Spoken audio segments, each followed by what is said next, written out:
Welcome on into the show. My name's Danny Gallagher, and I'm joined by the snare campaign provocateur. He changed his carnivorous habits and lasted way more than 70 days. It's Benny Horowitz. What's up, dude? I came on today and I was like, is this Denny Gallagher? Is this Tommy Bahama? Tommy Bahama, baby. That's right. Johnny Bermuda shows up instead Little today. $9.99 at Costco. Anybody listening at home and not watching the video, Denny's wearing an excellent, what do you call this? A straw cap? No, a cap. What is it? I would call this a quarter life crisis. Oh, you're either skanking or getting too tan at the beach. That's right. Well, no. If I was skanking, I'd have one of those like South Beach fluffy shirts that are like you buy at like the store down there. Yeah. You know what? I love it, Denny. Yeah. It's the time in your life to take some risks. I would go for it. You're just like Deion Sanders, you know? You're like the white Deion Sanders. That's what I love the fact that you had nothing for the Buffett conversation, and we have a whole topic coming up on a little bit, and you're like, let me talk about Coach Prime a little bit. So please, well, we have the You know what? I noticed it's not in the rundown. Yeah. I did. I was like, I know it's been talked about a lot the last few days, and people have varying opinions, but at least I'm going to state mine, which is I love it so much what Deion Sanders is doing. Like the biggest thing I like about it, right?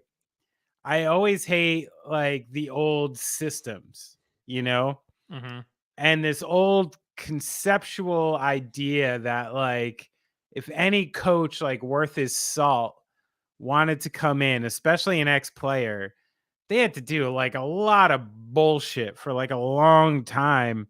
And it wasn't because they weren't good enough for something like this. It was just like that slow old way of keeping the ladder rung the way it's been rung for a long time. The thing I love about Deion is like he was after head coaching jobs like ages ago, pro head coaching. He's like, make me the coach of the Falcons. What are you, crazy? You know how many people would want to come play for the Falcons? Everyone's like, look at this arrogance. Look at this guy and his arrogance, so pompous that he thinks he could come in and crack the old white dude code that we've had for so long. And then look at this. Colorado has more transfers than any other team by like 50%. He's pulling 5-star recruits who could have played for any college. He's got his son in the mix. Why don't you think he could keep doing this, especially in like the modern age of football, when you're not stuck at some place for 4 years? You know how many kids are sitting in like I'm the backup lineman at Ohio State right now. Wouldn't my life be a lot more fun over there? Yeah. Just as long as I wear my black socks. So I don't know, man. I'm loving this Deion thing. I'm sure it's got to come back down to life at some point. I don't think he's going to go undefeated. TCU had a lot of problems, but I mean, come on, way to like just show up your first day and make a lot of people look foolish. I loved it. I have one good comedy impression, I think, and it's not Deion. It's not Deion. Don't get too excited. I thought the tune-up got canceled today. This is my impression of the third string backup quarterback. You just come on and you just put your red hat on. That's it. There he is. I'm just on like hat humor. Oh my God, man. I didn't know we were getting costuming today. You're taking it to the next level. Well, speaking of taking it to the next level, it's this day music history.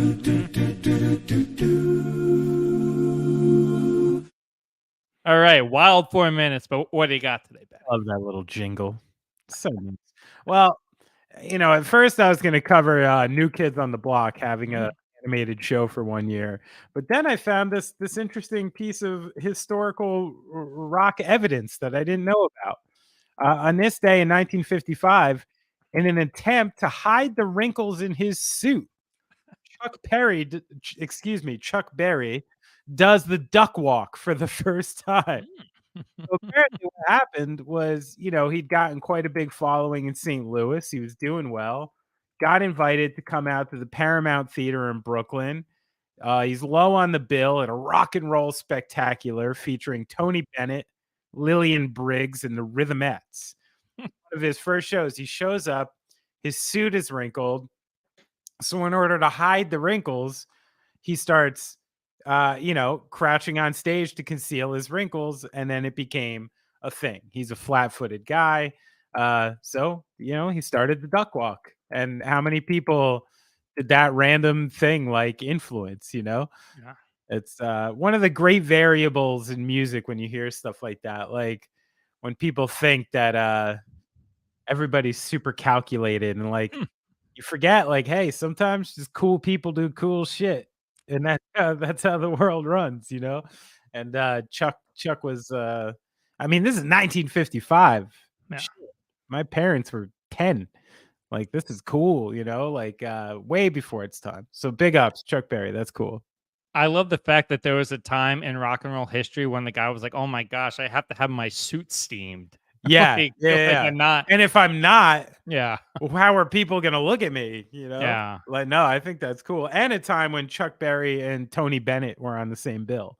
It was just when like the early mishmash of when nobody really knew what was happening before things were getting classified and reclassified over the decades a million times. And it's a cool experience. Would have been cool to see. How many years away do you think? Because I know that this is inevitable. If it happened to air travel, it can happen to anything. Just the performers showing up in PJs and a tank, the crowd showing up in PJs. Like, at what point do you stop being like, all right, I'm going out tonight. I'm going to look great. I'm just mailing it in. I think we're about there. Yeah. Yeah. You know what? It's something I haven't observed, right? Yeah. But I'm about to hit the festival circuit again.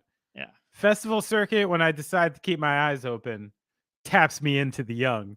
So I'll take some mental notes. There'll be a little anthropological experiment about like how many baggy sweatpants I'm seeing out in the crowd. I feel like a lot. I feel like I've seen flannel jammies at festivals before. I do. I didn't make it to any festivals this summer, but I wonder what the jersey was this summer. Was it a Giannis? Was it the Wagner brothers? Was it Austin Reeves? That Reeves, was the jersey of the 100%. summer. Yeah, of course it was. Of course it was. All right. Well, before we get great to the white hype getting bodied by the Lithuanians. Woo. Great white. All right. Well, speaking of, maybe getting bodied by the Lithuanians, I don't know. But I know on this day in 2005, Rod Stewart was ordered to pay a Las Vegas casino $2 million for missing a New Year's Eve concert in 2000. See, he got the big one. He got the Y2K one. That's probably why he missed it. Stewart said he was unable to play at the Rio Hotel and Casino because his voice disappeared after operation to remove a cancerous thyroid tumor. The singer said that his voice only recovered in time for his world tour to begin in 2001. Great on him for letting anybody know. So wait, did he pay out $2 million? I guess so. Yeah, the court ordered it. So I mean, this must have been a deposit. So he was probably deposited $2 million deposit and had to hand it back. Yeah. $2 million deposit, some serious business. Was Rod doing that well in the early 2000s? I guess, especially the Rio. It's not one of the big ones, is it? No. So imagine there must have been like, Hall and Oates over at the Caesars for $4 million or something at that time. I'm not sure. Yeah, that's an interesting story. But I do buy it. I mean, I've multiple times I've known singers who have had to get operations on their throat for like polyps and growths. It's part of the overuse of like the voice box and throat. So, one of those things, it's like everyone's like, they're so soft. These people got like little growth coming in on their throat trying to entertain you. You gave them a peptic ulcer. Yeah. How about that? Now, we could do a whole topic on that. We won't, but I had to ask, the girlfriend, the respected, the fiance. Oh my gosh, she's here right now. I'm going to get a lot of. Oh boy. There we go. Put the hat back on. Yeah, no. The third string move. I think the red. You need a black there hat it is. that I was saving for the Jimmy Buffett portion of it. Hat for that one. But for sure. I was gonna say, I had to ask about the peptic ulcer because I'd heard of an ulcer, but I haven't heard of the peptic ulcer before. So, all right, different acid, baby. It's all about the acids. That should have been the name of the pod from the jump. Do you do acid? Come on. We talked about this previously on the tune-up. All right. Well, speaking of acid, maybe I wanted to go have to the next such one. a.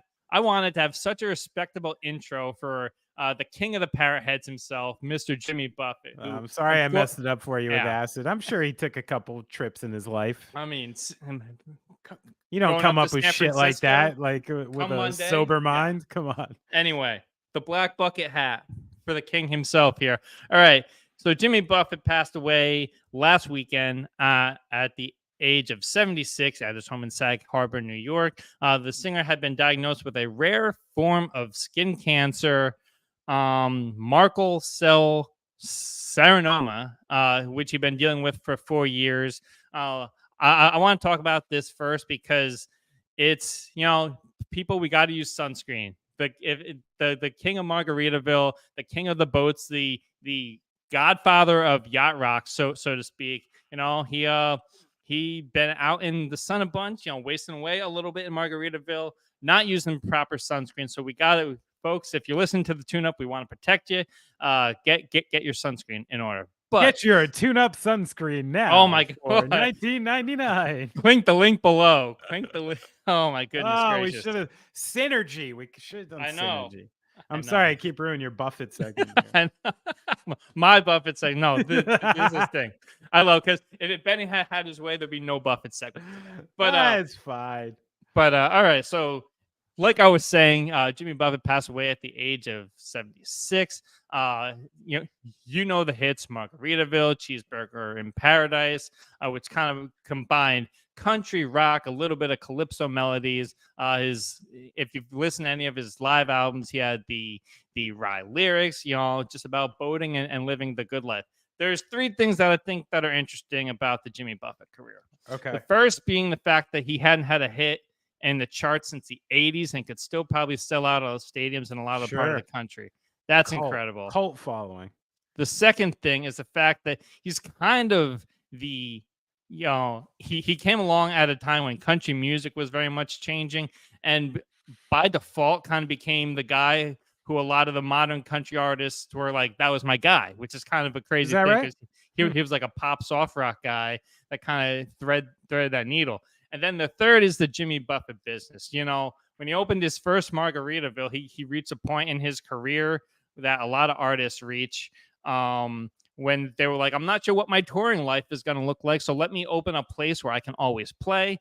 And, after a successful bar, restaurant, he expands into other things worth $1 billion. So I don't know if that's a repeatable business model. I think you got to have a little bit of your music has to be a little bit more alcohol and destination inspired, but big ups to the man. He lived the life like no other. Yeah, I mean, one of the things that really stands out immediately is what you said is just like, I mean, good on you for just carving out your space in the world.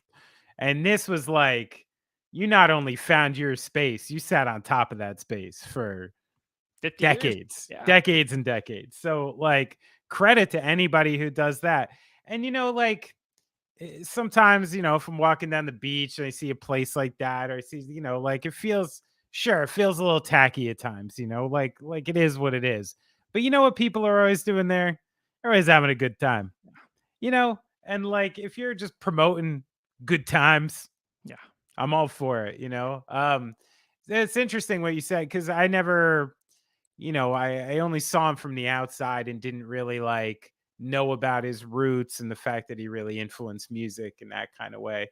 Here's the thing I wonder is how Grateful Dead stopped and Fish kind of, came in and stuff like I feel like what he created is not going to stop, because people want to drink at the beach and they want to do what they're going to do. They're going to still play his songs.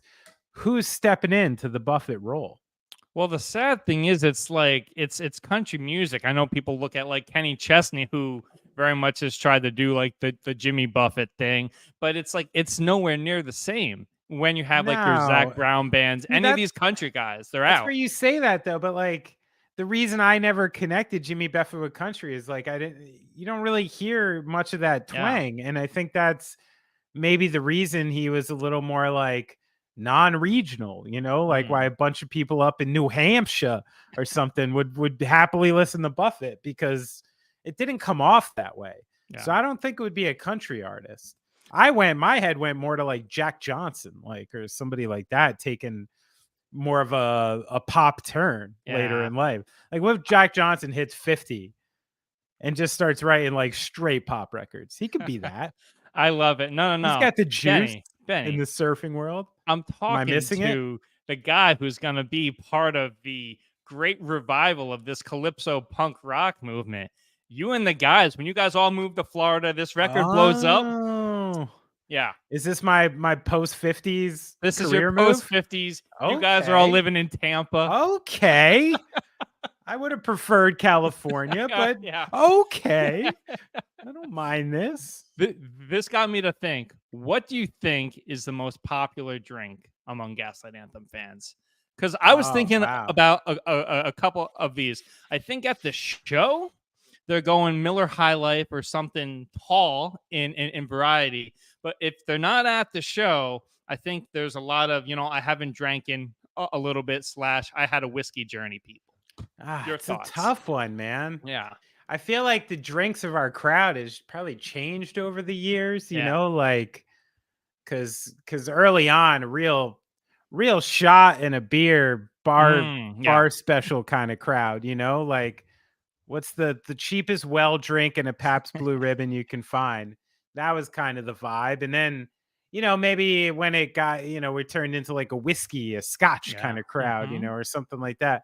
But bro, I look out now, I could see the shot and the beer people over here, and I see the white wine spritzer people over here. Oh, wow. They're all welcome. All welcome. We're like Margaritaville, baby. I'm like Jimmy Buffett. You're all welcome.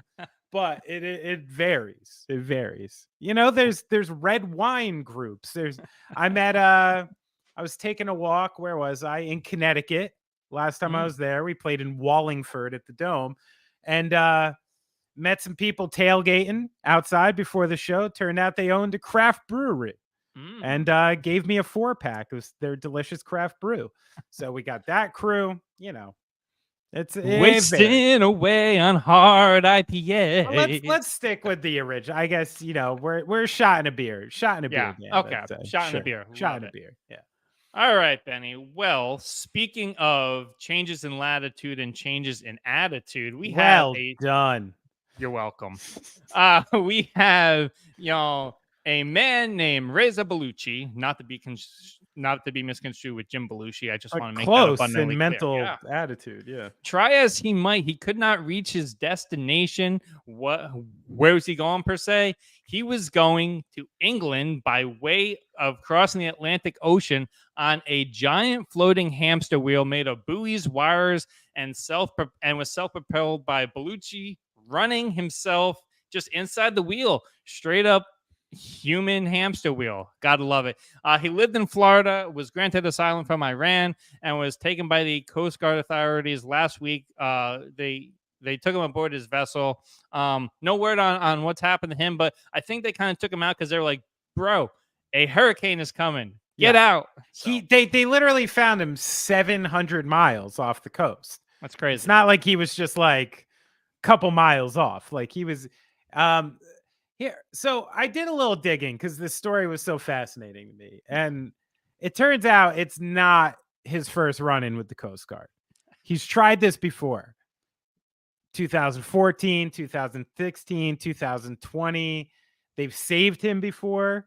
One time they shot his hamster wheel and downed it. So he has this long-running thing with the Coast Guard. And this time he was literally on the ship saying that he was going to cut himself with knives if they came on and fucked with his hamster wheel. This guy also, when he first came to America, got notoriety because he Forrest Gumped America and ran across it twice. So here's sometimes when I'm like, I understand my tax dollars at work and the resources going here, but why are we stopping homie in the hamster wheel trying to get to England? He's on a quest beyond governments, a quest beyond coast guards. He's connected to something different. He's on a let him just do his fucking thing and die in the hamster wheel. It's what he wants. You know? I don't know. I don't know why this worked me up so much, but it was almost like it felt to me like Kevorkian or something, where I'm like, stop fucking with this guy. And I'm sure there was somebody off the coast of North Carolina who drowned because the Coast Guard resources were out with the fucking hamster wheel. Like, let the guy try to get to England. Maybe he'll make it. And he probably won't. But not our business, you know? My first thought when you were saying that he was 70 miles off of the coast, isn't that in the international waters at that point? Isn't that like a because I thought that was 50 And I miles forget what the thing was, but I'm sure it's in their mandate charter somewhere. Basically, they deemed his trip like a suicide mission. And when the Coast Guard deems it that, it's their responsibility under whatever blah blah shmama to take him out of the water. So I think that is what happened. They're just like, oh, he's 100% gonna die if he stays on this course. So and but he's on there. He's like, hey, I have my computer to watch movies. I got my GPS. He's like, I'm set. You know, should just left him alone. Well, Reza, I hope that you're wearing sunscreen, because if this is your suicide mission, I want you to accomplish it and not get the melanoma on your skin. Well, and if there's anything like the fall of mankind will provide, is no rules for stuff like this. So if you just hang on for a few more years, oceans are wide open. Do your thing, pal. You know? Well, you know, you bring us perfectly to our next story and climate protesters there and just all of a million different things happening. That's right. Well, you know, I don't know if you were watching the U.S. Open on Thursday night. Haven't been taking it in. Okay. Well, there was a match between Coco Gauff and Karolina Machova at the USC. Now, that one I got. Other names, I'm screwed. But this one, I was like, boom, got it. At the U.S. Open in New York. And the tennis match was stopped Thursday after an environmental protester glued his feet to the cement floor, a tournament official said. So the climate protester was up there. They were wearing a Stop Fossil Fuel shirt. And then eventually, when they drew up all of the commotion at the stadium, because then they started yelling, as you know, you're not supposed to do that during tennis. And then they super glued the feet to the floor, which I'm like, that's like some Bob Einstein stuff there. Kind of love it. Real commitment. I've got a real problem with this protest, and I think it's weak here. Number one, you're in New York City. It's the U.S. Open. I get it. What the heck are you doing being barefoot, man? There's diseases, there's germs. I get that you care about the future of all of that. So, but man, being barefoot and touching anything, gross. Number two, and this is where they really that's why you get sick. Yeah. That's why you get sick a lot. You're not going to survive. No, that's why you get sick a lot, because you won't wear barefoot in the city. Oh, so you're build up your immunity. When was the last time you walked barefoot in the city? I walk barefoot all the time. That's a very Trump answer there. Yeah. People are saying no. Yeah, but, watch the tape. The other big problem with this protest was the fact that the NFL was starting the same night.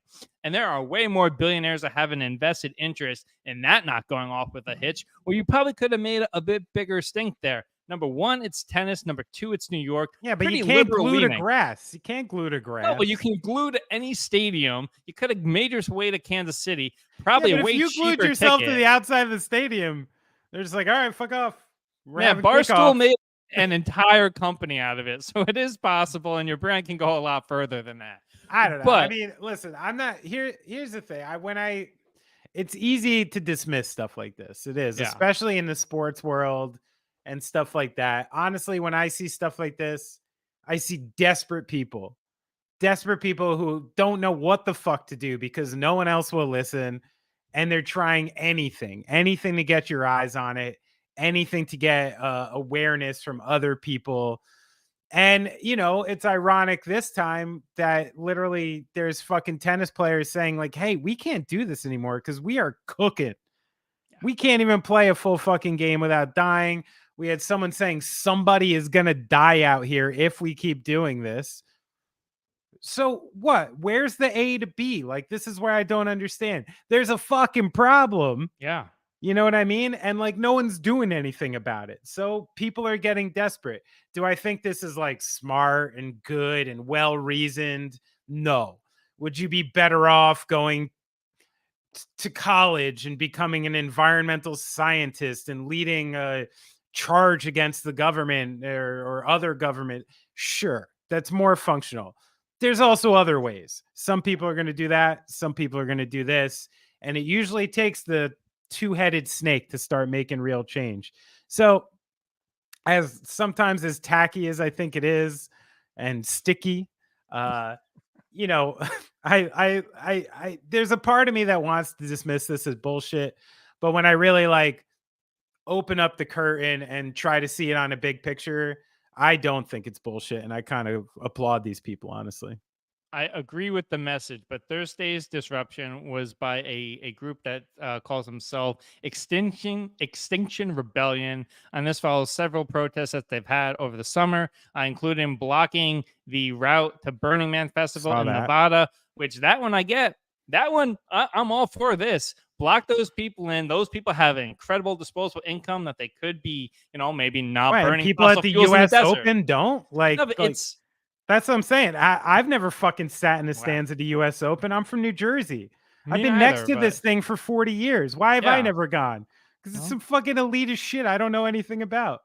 How is it any different?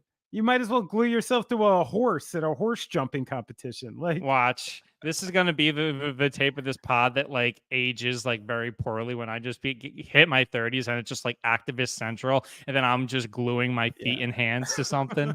I can't wait Listen, for that. you know what? It won't look bad as long as when you're gluing your feet and hands, you said, I once said this was bad. People love humility. You'll be fine. I'm creating my own redemption Yeah. story. Yeah. You're good. You're good. All right. Well, keeping it in Queens, there's another, stink that's happening at the U.S. Open, and this one's happening on good old Court 17, right out there in Flushing. Some are serious, some are funny. I love it. A pungent, and this is the word that the article Pungent, used to yeah. describe, a pungent marijuana smell wafted over an entire court of concentration at one of the world's top tennis events and left people declaring it the unofficial scent of New York City. This happened at Court 17 when during a competition last week. It was only one of the first round games, so it didn't have too much to do, but tennis player Alexander Zverev, as I just did like the youth thing. He said Court 17 definitely smells like Snoop Dogg's living room, talking about the powering smell. Like that guy's ever been in Snoop Dogg's living room. Exactly. Like he would ever be invited. How do you know? Maybe Snoop smokes outside. I'm sure he has a very nice place. The smell came from an adjacent park next to the court where apparently people are just like ripping heaters and ripping just all sorts of joints and bongs and stuff like that. So the tennis world was welcome to New York City, and I think that they got a very New York City and Queens welcome. Your thoughts on the controversy? Wow, no controversy. I love it. Well, first off, I didn't realize how problematic that was until you just said it. Snoop Dogg, very successful guy, father. You really think his living room is just cooked out all day long? Like he's probably at least got a smoking room. Yeah. Probably 2, maybe. Cheech and Chong, maybe. Snoop Dogg, absolutely I'm just not. saying. And you don't know. Bad example. Yeah. But as far as like, you're in Queens, you're next to Corona Park. I'm sure there's been many events where somebody smelled barbecue, somebody smelled cigarettes, somebody smelled a number of things. I'm sure there's been places where it just smells like stinky trash. Like what are you gonna do? If no one's smoking in the stadium, they've confirmed that. And I think it's just like, even the person who initially complained about it said, the female player said at the end that, people have to deal with these things, like stop complaining. And it's not, and I think it's a little part and parcel to the tennis crowd turning into like soccer penalties, like relax. You're throwing a ball in the air to serve. That shit you've done how many times in your life? You need absolute silence. You need the clean. Like, what's up? You need clean air and silence to play tennis. You ever seen fucking LeBron James shoot a free throw? There's literally people with inflatable French fries behind him, fucking going crazy. Mr. Whammy and shit. Like, I think tennis, maybe in some of my approaches to modernizing golf, I feel like tennis should have some more obstacles. You know, in fairness, the one time anybody fucked with the AC on LeBron, he cried about it for 5 years. So he plays in a controlled environment. True. This is outdoors. No, I get it. I get it. And you're used to it. And, you know, when you're used to a certain thing, you need a certain thing to perform. But I mean, this one, as someone who's, you know, from New York, there's a part of pride I have in this story of just like, you're in New York. Welcome to New York. This is how it goes here. You know, is this the fit that you would wear when you are smoking the strain that is going to be eventually called Court 17? Is this the fit that you have to wear? My white on white outfit. Yeah, you're looking like almost like a French hip hop artist or something. That's right. You know, hey, if a guy from New York can call himself French Montana, I can be, I don't know, French Key West to keep the Buffett theme going. French Key West. That'll sell. Nice. That'll sell. Yeah, all right. Good. Well, we brought up the NFL before, and week 1 is officially upon us. On Thursday night, the Detroit Lions came back to shock the Kansas City Chiefs in the home opener that we mentioned before. Really nice to see a team like Detroit make a big statement on opening night. But I want to run through these games that we got going on this week, talk about some of the big storylines happening this week. And we're going to start with the guy who just got paid big money to be the highest paid guy in the NFL, and that is Joe Burrow. He starts this Sunday, kicks things off in a battle for Ohio, Bengals at Browns. You know, Joe Burrow, he's looking to get the Bengals to the Super Bowl, make a statement in a very crowded conference this season. So what do you make of the Joe Burrow payday and, them going up in the Battle of Ohio? I mean, I think Cleveland's all right this year. Like, they might be fine, but there's a reason Joe Burrow got that bag. And they're bringing one of the most dangerous quarterbacks back with arguably the best wide receiving core in the NFL. And I don't think Cleveland's going to be able to hold up. The bag he got, I mean, I love seeing it. And I think this is just the bag we got to get used to, right? Yeah. This is the new scale for a premier young second contract for a quarterback in the NFL. And like every single person's going to get it like this. But I like the Bengals all the way in this game. I think, I don't know. I'm surprised that they're only favored by 2. I thought it would be a little more. CJ Stroud makes his debut for the Texans going up against the Baltimore team, who's also going to be in that conversation. Anytime you have a guy like Lamar and the rest of that team, you're going to be in the conversation. But what are you expecting from CJ in this? I'm expecting very typical rookie shit. And his is probably going to be more exposed than most because of the team he's on and the help he has, which is, light. I think we can put all the big quarterbacks kind of in the same conversation this year. Like, really, like, am I expecting CJ Stroud to lead the Texans, Anthony Richardson to lead the Colts, or Bryce Young to lead the Panthers to anything more than like, 6 wins, 7 wins, maybe, No, I don't. So, and I think the Ravens are back. I think Lamar Jackson's like, because, the narrative has just been the contract for so long. Everyone forgot this is a former league MVP who can, carry a team on his back. And he's actually got a pretty interesting team. So the Ravens are going to fucking smoke him. Tampa Bay at Minnesota. We get the first look at Baker Mayfield, Tampa Bay Buccaneers. Is this something or nothing? I'm not going to call it something yet for sure. Like, I think there's some promise and, we always have that fantasy of, the person who had some nice runs and has that potential to get into the right situation and it all pans out, but I'm not really seeing it here. I think he's nothing more than an average quarterback in this league when you put all of his tools together. So I like Minnesota in this game. It's a put together team, even with the running back situation being funky. I mean, they do have like the best wide receiver in the game, maybe by far. Carolina at Atlanta, the first game for another young quarterback, number 1 overall pick, Bryce Young. What are you expecting from his debut for the Panthers? Same as Stroud. All you're looking for here is like for every two don't look good, one to look pretty good, and I think this game is a microcosm of the worst division in the NFL, which is going to be this one, because I mean, there's not an NFL level starting quarterback in this, in this entire division. So I think that, I mean, I like Atlanta in this game, but I don't like either to make a big splash this season.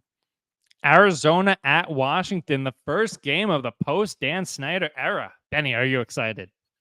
No. I mean, I like the fact that they're not called the Commanders, and excuse me, the opposite. Yeah. I like the fact that they're called the Commanders. I like the fact that Dan Snyder is not there, and there's a reclamation. But I think the last time I gave a shit about the Redskins, they had players like Ernest Biner and like Doug Williams, and like I don't care about that team, and I haven't for a long time. So until there's just some consistency and some players you actually want to watch, like, I could care less about that team, even though I do think they win week 1. How do we feel about Magic Johnson owning the Washington football team, though? Because I love Magic. Magic's one of my favorite basketball players, but man, the Commander, I get there's very few seats at the NFL table, but come on. I mean, he's in that ownership. I mean, listen, man, it's still DC. Yeah. And I think because of the ownership and the things that have happened over the years, like, it got as it should have, I don't think it got some kind of false flag. It should have been flagged as a shitty organization that is no fun to support. But you're still in, one of the greatest cities in America that can really support pro teams and has supported this team in the past. So I don't blame the city at all for this. And I think you give them a good football team and people to root for, they're going to be there. How many years do we see that this is the catalyst for the Magic Johnson presidential campaign that has been building literally for almost 50 years? I don't know. Does Magic step into politics much? I feel like he tried. I don't hear him dip into the, you don't like, he's not like Kareem where like something happens and all of a sudden you got a Substack. He doesn't really have an opinion on anything besides for making money. Oh, wait. I guess he could be president. Or I don't know if he was one of these guys that on Twitter was like said the corniest stuff about the Lakers always. So yeah. I can't wait for the season of Winning Time where we get Adrian Brody playing a older Pat Riley and then this kid that's playing Magic, just like Twitter fingers and running the Lakers. It's going to be incredible. All right, let's keep it moving here. 49ers at Steelers, another one of the high-profile matchups of the week. The 49ers have Brock Purdy back, and they're hoping that this season ends in a Super Bowl. Pittsburgh looking for Kenny Pickett to make a next step. Not asking you to pick the game here, but just looking at the 49ers outlook for the season. I really like the 49ers this year, and as I think you're going to ask me in a little bit, they are my Super Bowl choice out of this division. I love a team that can do the things it does with so much versatility where like, what do we need to win today? And we'll throw that at you. And that's an impressive thing. And now you have Nick Bosa got his sack of coin. He's back. He's engaged with Warner. Defense is amazing. I think this might be one of those teams that's as close to the, like early 2000s Ravens and things like that, where I don't think you need anybody past Brock Purdy or Sam Darnold to get you past it because you're so talented on D and so talented at the skill positions. So I actually like the Niners a lot this year. I do too. And yes, we will get the Super Bowl picks coming up. But first, Raiders, Broncos. The Sean Payton era begins in Denver. He's got Russell Wilson going out there. Yeah. Jimmy Garoppolo in the fold in Las Vegas. Classic recreational matchup over here between Las Vegas and Denver. What's happening here for you? Kind of a pick 'em, because with these two, so much is to be determined by what we see on the field this year. Like Sean Payton's coming in fucking hot. I'll tell you that. And if this doesn't go well for him, he's gonna flame out in a really really funky way in this league after having amount of esteem that he did have. So we'll see. Honestly, with this one. I'm tired of the Russell Wilson experience. Over it. If you want to be a celebrity and a brand ambassador, go do it. Honestly, it seems like he's way more interested in that than playing football anymore. And then the Sean Payton stuff, I don't get the stranglehold that he has like over everybody. I mean, he got Kevin James to option his life. You want to talk about a convincing guy in the room? So he's back in the league. Really just crazy matchup here, and we have yet to talk about Jimmy G living in Vegas enough. We have not done that enough. So all of the too handsome for Vegas, too handsome or something for Vegas. So interesting matchup. That's definitely one to keep an eye on. Oh man, we have a classic NFL matchup coming also in the 425 block. Eagles at New England. Jalen Hurts and the Eagles looking to get back to the Super Bowl, but Bill Belichick, I think he cut all of his backup quarterbacks. I seem to remember reading that. He has his guy and he cut the rest of them. So what do you make of this? He's back on Mac Jones territory. He got himself an offensive coordinator again. I'm sure they'll be better. But as much as I admittedly hate to say this, especially with me posting an article about the Giants yesterday and half the comments being "Go Birds," which, guys, have you never heard of the Falcons, Ravens, or Cardinals before either? Like, what a dumb fucking thing to call your own team. But I don't know. The Eagles are going to be great this year. I think they take this game. Have you been listening to this Kelsey Brothers podcast? No. It's worth it. It's worth it, dude. Ugh. It's actually good. Oh my God. I'd rather listen to. I'd rather. No. All right. No, I'm not going to listen. How many times can I hear Hoagie in one podcast? Rams at Seahawks. What do you like? Yeah. Another one. Like, this is tough because it's, these teams both have like so much to prove and so much to show. But I kind of like the Seahawks right now. I think just like continuity wise and stuff like that they're going to pull it out over the Rams, who have so many question marks. Geno Smith, not bad. Yeah. How about that? Another young quarterback matchup here. Dolphins at Chargers. The return of Tua, and my gosh, I hope this kid can stay healthy this year. And Justin Herbert, a name that doesn't get a lot of mention anymore. Two AFC playoff teams from a year ago looking to continue their momentum. Anything of interest here for you? I got a bad feeling about Miami and the way it's set up this year. Tyreek, Tua misses any time. Yeah. The coach, and I don't know. There's just like what don't you like about the coach? I like the coach, but I think, and so there's like a lot of variables that are just kind of making me murky about the Dolphins situation. I think Chargers are bringing back, some really solid pieces with a lot of continuity. I like the Chargers in the game.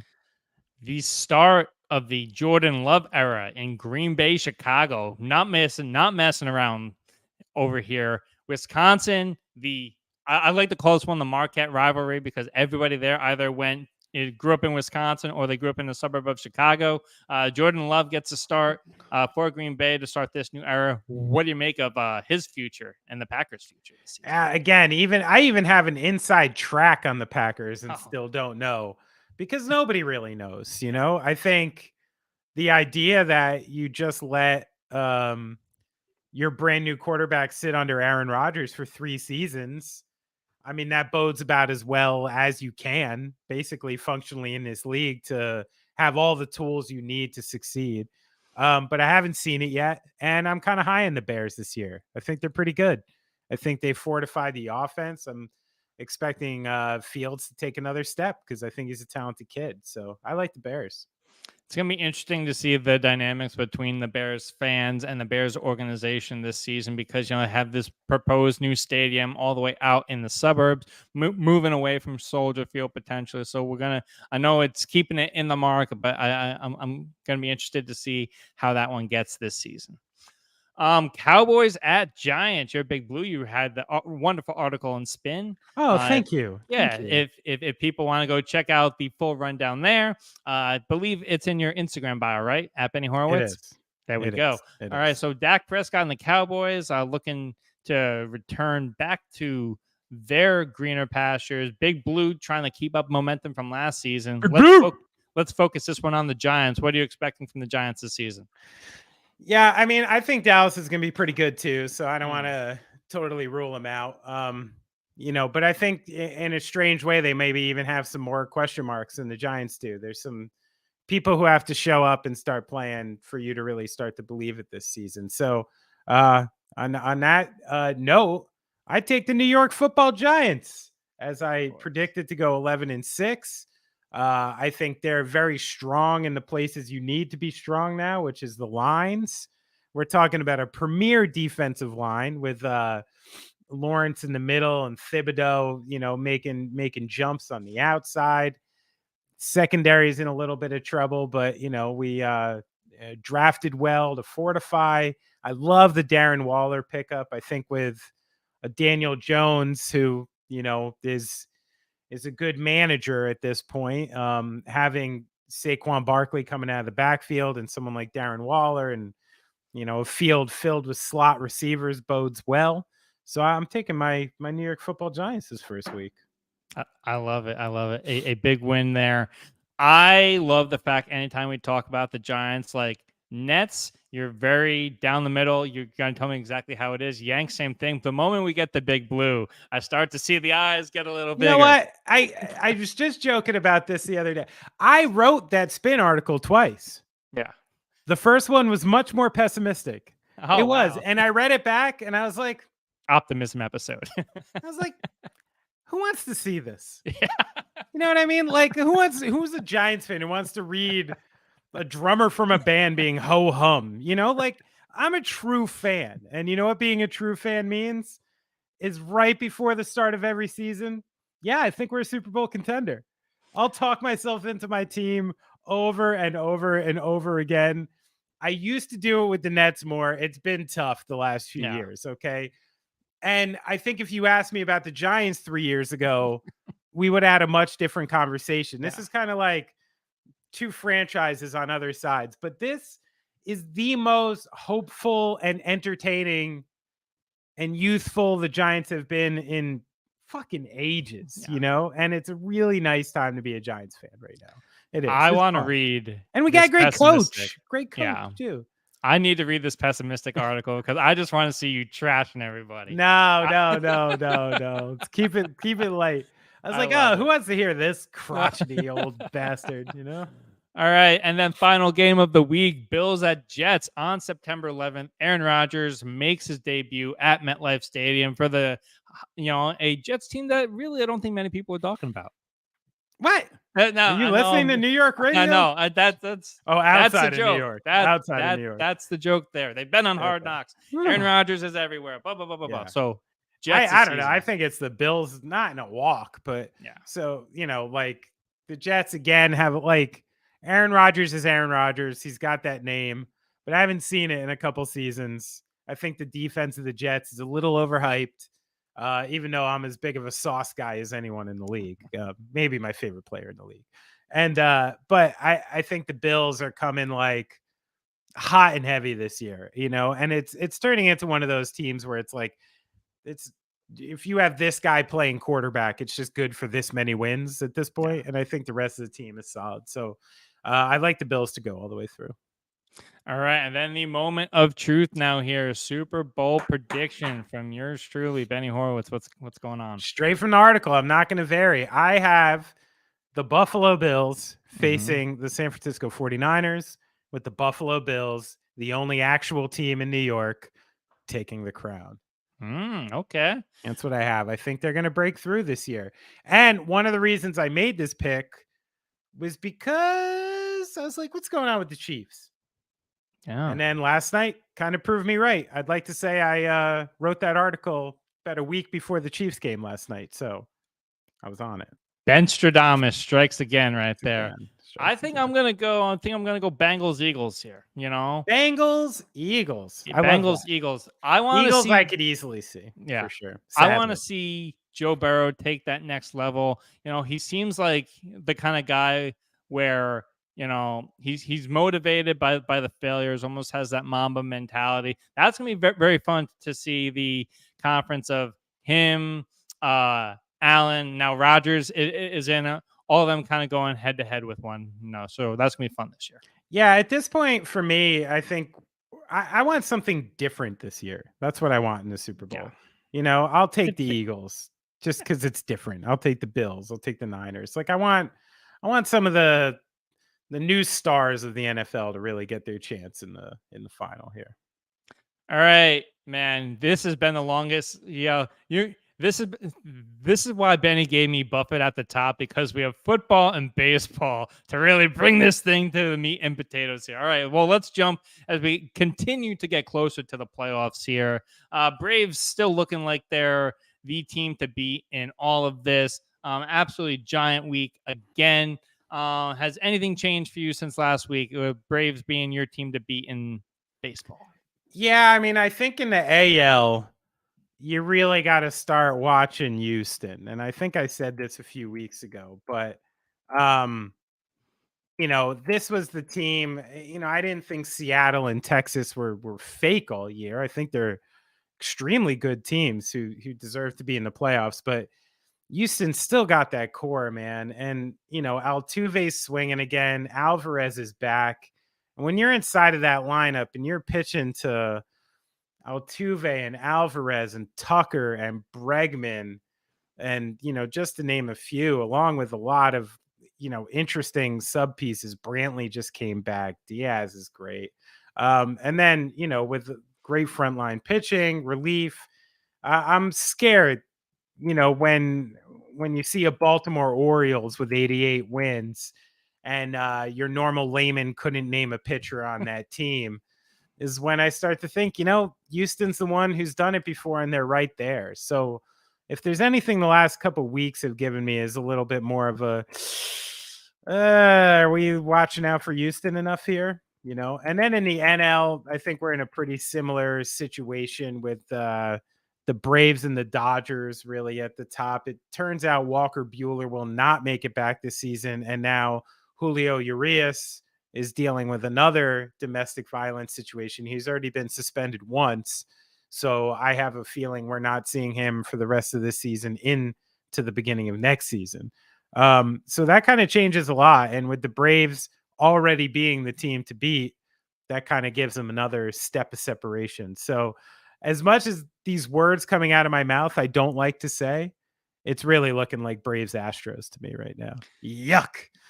Any concern about the Braves, the Astros pitching here? Because if we look at the starters ERA, July it was 4.60, August it was a tick above 5, May it was 3.26. So it's kind of been all over the map. Like you said, they did get Verlander after the deadline and stuff like that, but kind of inconsistent pitching, and that's a big factor anytime you're trying to go for a world. Like anytime that they've been able to get it done in the Fall Classic, they've had tremendous starting pitching. Yeah, it's true. But the starting pitching often comes down to the top 2 or 3 guys. Yeah, and that's where if you got Verlander and you have Framber Valdez, who's still throwing really well this season, and then one of these other guys can piece together a run. Your Christian Javier, who was great last year, JP France, the kid, or maybe every third day you let Neris and Montero and all Presley and those guys really take the helm. So it is a little thin, like thinner than it has been in the past, but I think they have enough going on at that position that they can fortify it and get through. And then last baseball question here. I'd be remiss if we didn't talk about the Phillies, because they remain one of the hardest teams to beat right now. Zach Wheeler absolutely dealing. But same kind of pitching question here. Do you think that the Phillies have enough once we get to the Fall Classic, or the playoffs in general, to make a run here?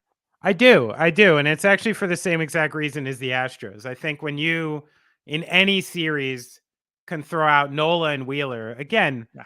both guys who are, not often going to shut you out with 9 innings or something. But with the kind of offense that a Philly has, either one of those guys is one of the more consistent bets for 6 innings and under 3 runs in the league, those two guys. So again, it's just like basketball. We're in the playoffs, your rotation slims down to 8 guys. Once you get into these playoff series, especially in the modern baseball, it's really, really coming down to like your top 2 starters and what the relievers are doing. So because of that, I think Philly does have a chance. I love it. All right. Finally, we get to talk some hoops. It's been a abnormally dry August and September here for hoops action. Only James Harden. Only James Harden showing up at a Inter Miami LAFC game, sitting next to Leonardo DiCaprio. Unbelievable situation there. But Team USA, they were in the semifinals against Germany at the FIBA World Cup, happening Friday morning, and they were not able to get it done. Team USA lost 113-111 to Germany. Now, like, you may be thinking, Germany, like, who the heck do they have? The Wagner brothers, Moritz and Franz. It sounds like Daniel Tice is German. Sounds like a German kids book. Moritz and Franz come for the cookies.